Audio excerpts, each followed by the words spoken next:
Going back to your Ag Econ 101, optimal production versus maximum production.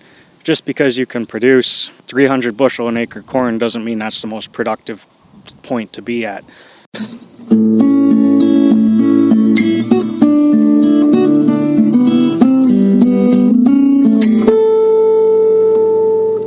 Welcome to the 280th installment of Ear to the Ground, the Land Stewardship Project's podcast on family farming, regenerative agriculture, regional food systems, and local democracy. I'm Brian DeVore, editor of the Land Stewardship Letter. Zach Knutson and Brooke Calloway think a lot about optimal production versus maximum production. For example, during a recent LSP Soil Health Pasture Walk on a hot July evening, the couple, who are in their mid-20s, made it clear that they don't see corn and soybean production as the optimal use of the 177 acres they farm in southeastern Minnesota. During the past few years, they've been transitioning row crop acres to perennial pasture, utilizing the grazing of cover crops to build soil health and break up pest cycles. They're also establishing trees in their grazing areas to create a silvopasturing system for their herd of registered shorthorns, which consist of 30 cow-calf pairs along with yearlings. But perhaps the most striking example of getting optimal productivity out of their land is a system they've set up where they're growing vegetables in areas that were bale grazed the previous winter.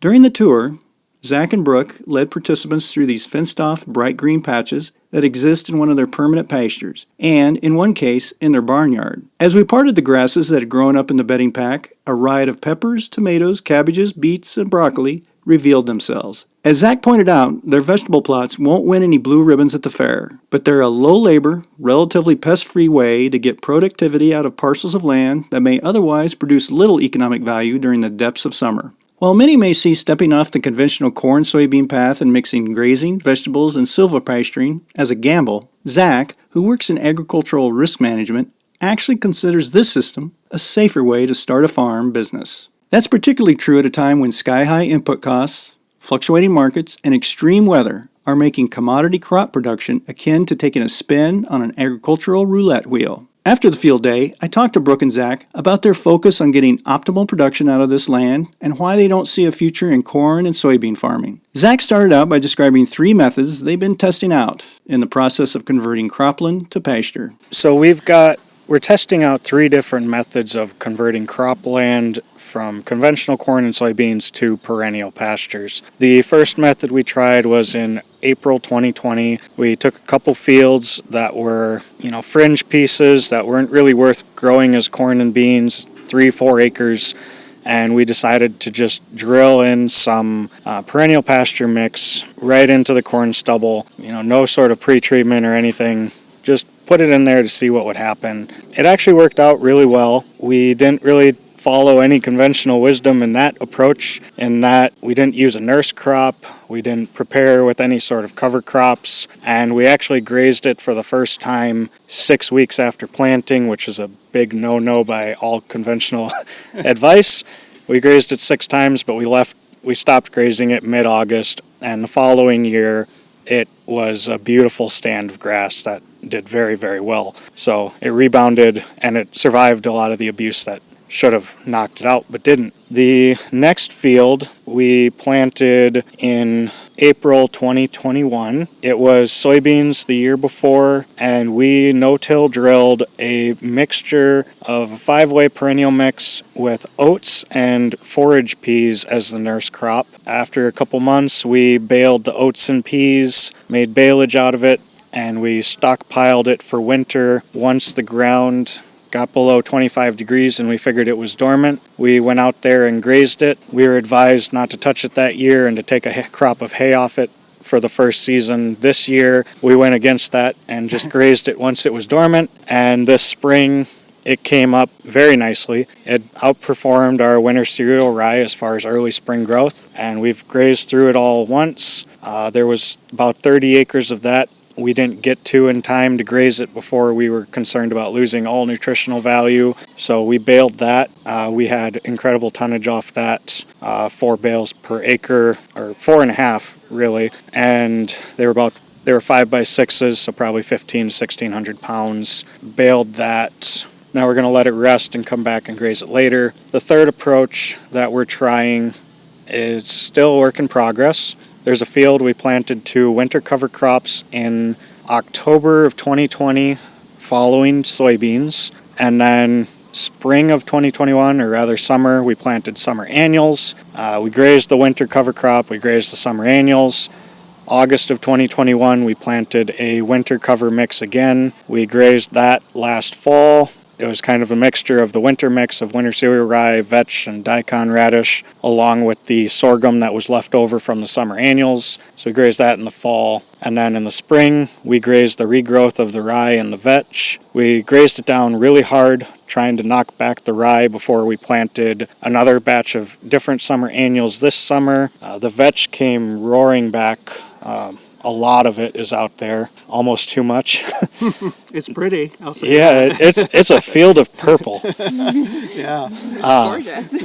And now we're waiting for the summer annuals to grow up and kind of balance out the high ratio of vetch, and we'll be grazing that this fall. Then probably August time frame, we're going to plant the entire field will get planted to Austrian winter peas and icicle peas. Half the field will also have a perennial pasture mix in it. Then next spring, we will plant the other half. We'll interseed the perennials on the other half. We were going to use triticale as part of the winter cover mix, but since the rye also came back with the vetch and we have such a strong stand of rye seed out there, we're just going to count on that to give us our small grain nurse crop for that field. Then we'll take a hay crop off that next summer when the timing's right for the rye and the peas, and kind of go from there and see how one field with multiple years of cover crops compares to a field of just traditional perennials with a nurse crop compared to just putting the perennials into corn stubble and going with it. So I find that really interesting, and then kind of an added twist on there that you showed us, and Brooke, maybe you can talk about this, is the bale grazing system that you're not just, and bale grazing's not, it's a little bit new, but it's not brand new. I've seen it on other farms. But what you folks are doing is really interesting with the vegetable production. And I was wondering so you took us through, I think there are 4 different spots. Again, it looks a little crazy, I got to say, but there's a method to the madness. Can you describe it a little bit? I thought that was really neat what you're doing there. I don't really know if there was much method to the madness, but it was really about focusing on putting the bales close enough together to making sure that there's enough residue left over to create a mulch pack to really plant the vegetables in. So a really nice heavy mulch pack so that it keeps the weeds away for most of the summer. And then once the weeds start growing up, your plants are already established and they're big enough that they're really not competing with the weeds. So that's really the method that we're trying to go with, is we want vegetables, but we don't really want to spend all the time weeding and doing all the extra work that comes with that. So it's just figuring out what exactly can we do, and really that mulch pack of the bale grazing is really helpful. Yeah, and the kind of the way it was set up, you have this kind of nylon fencing that you've set up around it, and then you'll put in your poly wire around it to keep the cattle from getting into that. But it's you've let that grow up, and it sounds like that in a lot of these areas that you were doing the bale grazing, this was stuff that was really rough looking. It was not, maybe it was bare a lot or wasn't producing, but it was really a real nice kind of verdant forage that you had going there. Yeah, I think just keeping the nutrients, like putting nutrients back in the soil, so like having the bale graze, so we're allowing the nutrients to seep, like the rain to re-allow the nutrients to really seep into that soil, so you're never really taking nutrients off. And when you're not taking the nutrients off, that's really allowing the soil to really build more and more, so it just gets better. Kind of give us a list of all the vegetables you got in there. We kind of looked around. You said, one of the things I think Zach said was you got to get really good at identifying plants because, but there's some real productivity of vegetables going on in there. So we have about 6 different kinds of peppers, if not more. Then we have about 10 different kinds of tomato plants.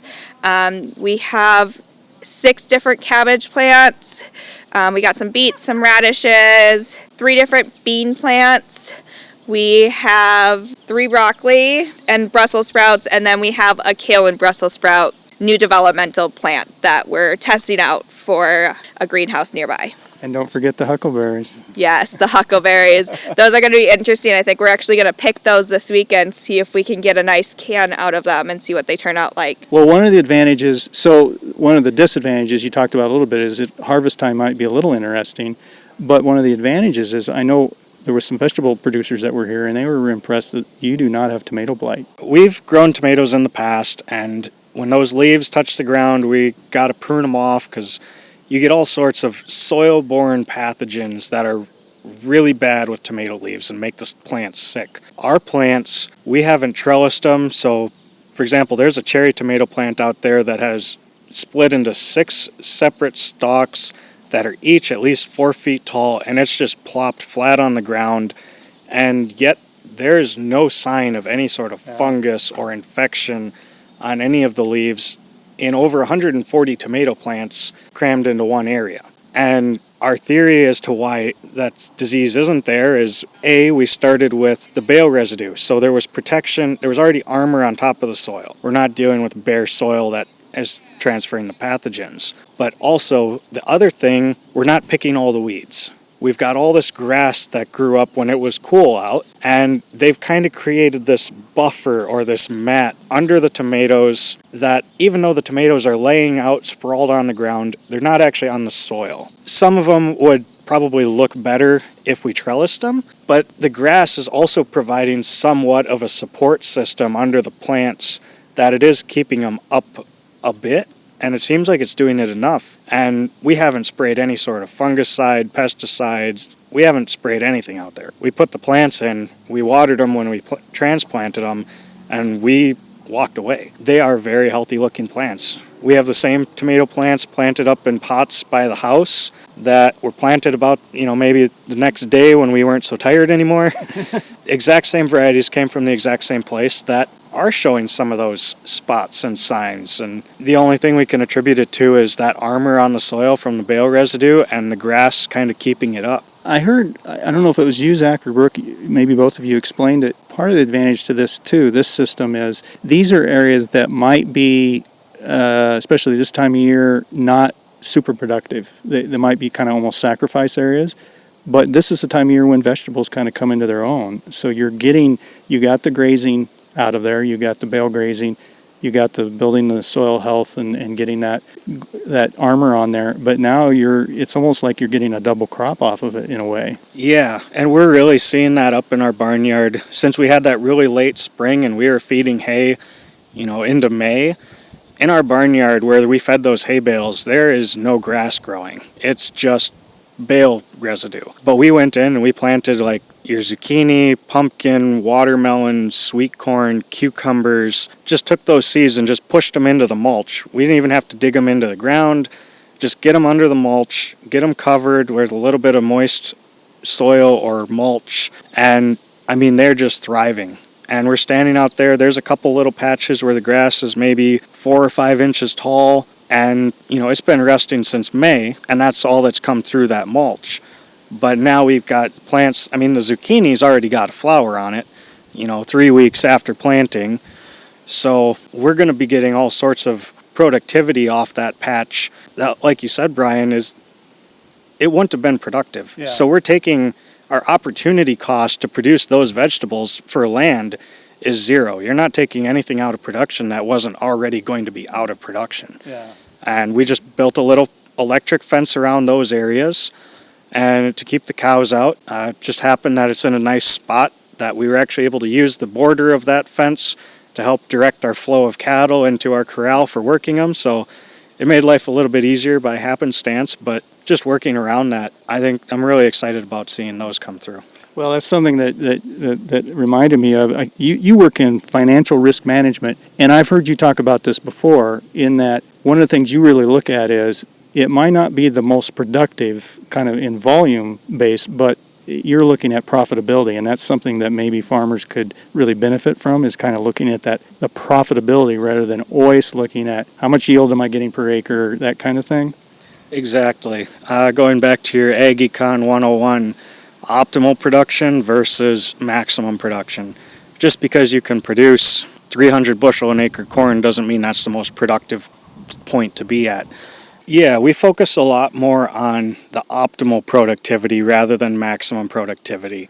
When you think back to your Ag Econ 101 and you're looking at the best point of production is where your additional revenue equals your additional cost. You can produce more, but all of a sudden you're putting in too much to get that additional production that you're not maximizing profit. So we keep that in the back of our mind of, going out there and picking these weeds all the time that's an input. You could be doing other things with your time, and our tomatoes and peppers and things we're growing in this bale grazing, they're not going to produce the maximum amount of pounds of tomatoes. We're not going to win any county fair awards of how big our fruit is, but if we're able to produce a good quality product and not have to do really anything other than put it in the ground and go out and pick it, I think that's really, it's nice. Yeah. You don't have those miserable days also weighing on your mental health of always out there pulling weeds. You have the excitement of planting and the joy of harvest, and you cut out the rest of the stuff. The other thing is,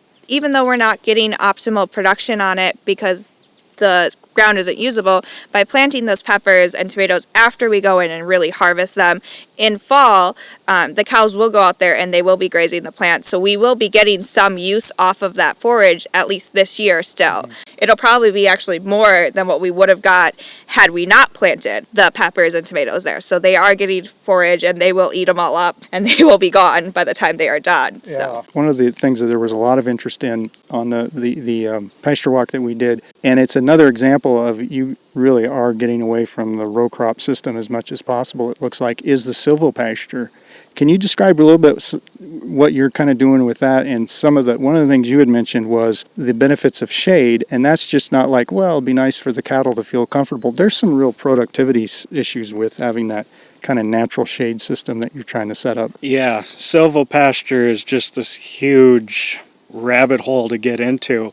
Since we're converting former cropland into pasture, we want to be able to rotationally graze, and we really need to bring some of the trees back to the landscape to have that shade. There's all sorts of research studies out there showing the impacts of having some shade, and tree shade is proven to be far superior to any sort of like tents or umbrellas, which are great short-term solutions, but we plan to be here for a long time, so putting those trees out there is just a long-term investment, but it can impact things such as animal rate of gain, your fertility with your breeding. We like to have May-June calves, which means late July through August breeding. You got to keep those cows cool. You really got to keep those bulls cool to keep everything working as it should. We run all red and white cattle, so we don't have the hide color issue to set us back, but why not have the shade there to help where it can, and then the trees that we're planting are all at least dual purpose, if not triple purpose. They provide shade for the cattle, but then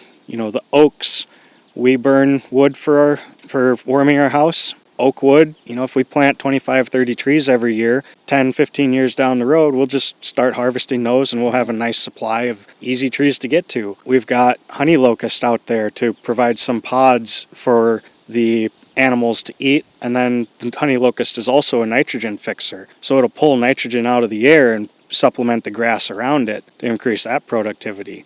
We planted hazelnuts that we'll harvest some of those nuts for human use, but whatever we don't get to, sheep, or we could even bring in pigs, start having pigs grazing in between the rows in the fall, making use of that sort of stuff. But if someone's interested in silvopasture, a really great resource that I would encourage them to go to is Trees for Grazers, grazers spelled GRAZIERS.com. Austin Unruh is a fantastic resource for learning what sort of trees are working in silvopasture with livestock. Give us a rundown. So you planted, I think it was just this spring, right? That you planted. So how many trees you planted, and what were all the varieties? We planted a busy spring. Yeah, we planted 256 trees. We did 70 hazelnuts, 37 hybrid poplar, 25 red oak, 25 swamp white oak, somewhere around 40-ish honey locust, a lot of chestnuts and persimmons, and that pretty much covers it. And then we did 4 apple trees for ourselves. Yeah. And what was interesting was, because I think you're always thinking about getting value off that land, and that's what's, the silvopasture, because it's going to be several years for many of these trees, decades in some cases, but you're going to get grazing value off of that in the meantime. So you've put fiberglass rod in there in the, what is that called, the tree protector? Yeah, we used the Plantra, Plantra, tree tubes They're 71 inches, so it's tall enough to protect it from deer and cattle from grazing. It's a fiberglass stake, and then the tube around it is the same plastic they use on greenhouses, but like the firm polycarbonate type. And then there's twist ties on there so that it protects the tree. It creates a mini greenhouse environment to help the tree grow faster. It's ventilated to prevent any sort of fungus growth. But then also, since the whole thing is plastic, it's insulated. So we can actually take our poly wire and hang it on the zip ties on the post, and they kind of serve as temporary fence posts for putting up our pastures, so we don't have to set as many posts out there to create all these different areas. You're young farmers, and first of all, I'm really happy and struck by the fact that you see opportunities in agriculture, because that's kind of the conventional wisdom as there is younger people don't see a future in agriculture. But the other thing is you see a future not in corn, soybean, conventional system. You're kind of moving this farm into a perennial system kind of thing. I mean, that sounds like that's really a conscientious effort that's the future you see. And you work in farm financial risk, and so you must see this as maybe a lower risk option, Zach? I don't know. Yeah, it's got its own unique risks. The capitalization rate really works against us with how long it takes to get established. But one of the calls I was in earlier last week, we talked about the struggles of the various cash grain operations, that the spring's too wet, it's too dry, it's too hot, it's too cold, and we really haven't had the, quote, Goldilocks year for quite a few years, and we're really waiting for one of those to really help out the farmers. But someone in the call made the comment that the way things have gone, those Goldilocks years are getting harder and harder to come by. There's just more volatility out there, and when you're dealing with new seeds every single year, there's a lot of things that can set those back. Versus we're dealing with perennials that they've got their root systems, they can withstand the volatility and kind of creates a bit more of a stable situation. You know, with more volatility comes higher highs and lower lows, and it's great when you're on those highs, and if you can catch them at the right time, you're going to do really well. But there's just as many losers as there are winners in those volatile games. So we're looking more at the stability and designing our systems to be built for longevity, not just for us, but even thinking ahead to future generations, because we won't be here forever. We're young and seems like we have a lot of time, but in the span of that oak tree, we're a blink in the eye. That's sort of, at least my vision for it, is creating something that can withstand the volatility and give us a sense of stability.